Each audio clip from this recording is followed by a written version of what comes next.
আরও একটি এপিসোডে আপনাদের সবাইকে স্বাগতম। আমি শুরু করছি প্রথম এই গুরু জায়েদ খানের ডিগবাজি দিয়ে। আমি একটি এখন যে জঙ্গলের মধ্যে আমি আছি, এই জঙ্গল হলো দিশেহারা জঙ্গল।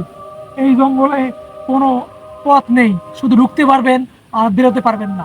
আমাকে তাই এই জঙ্গলে বেঁচে থাকতে হবে। আমার হেলিকপ্টার এসে আমাকে 20 দিন পরে এখান থেকে নিয়ে যাবে।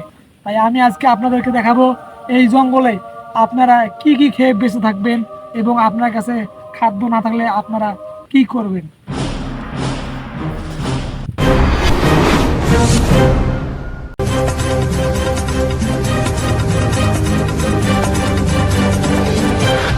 এখানে দেখেন, এটা হচ্ছে এক আদিবাসীদের একটা ভেন্ডি ক্ষেত। এখানে অনেকগুলো ভেন্ডি আছে, কিন্তু এখানে কোনো লোকের কোনো বসবাস নাই।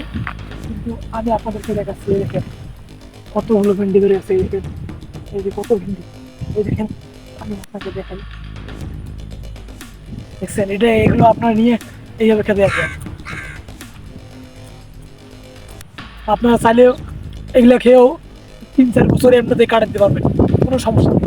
আমি একটা খাইছি, কমপক্ষে হলেও 1 বছর থাকা যাবে একটা খেয়ে। এটাতে অনেক প্রোটিন হয়, অনেক ক্যালোরি আছে। এরকম আরো খাবার জিনিসের কোনো অভাব নাই, চতুর্দিকে শুধু ফল ফলাদি দিয়ে ভরা। আপনারা যদি কোনোদিন আসেন তাহলে এই ভেন্ডি খেয়ে অনায়াসে 3-4 বছর কাটিয়ে দিতে পারেন।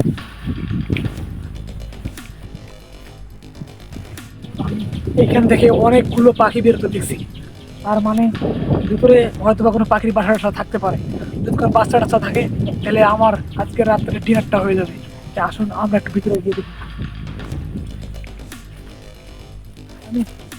অনেক অন্ধকার, কিছুই দেখা যাচ্ছে না।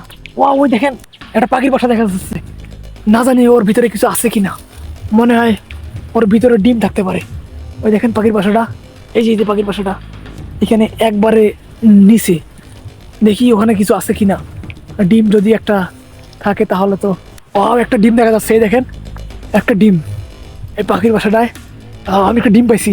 যাক, এটা দিয়ে এখন আমার দিনের অর্ধেকটা কেটে যাবে। এখন আমি এটা খাবো। এটা এভাবে ভেঙে খেতে হবে। আমি 20 বছরের আমার খাওয়ার অভিজ্ঞতা। এই ডিমটা প্রথমে এইভাবে খুলতে হবে, খুলে তারপর হালকা একটু মাথাটা বের করে নিতে হবে, যাতে কিছু আর ভিতরে না যায়।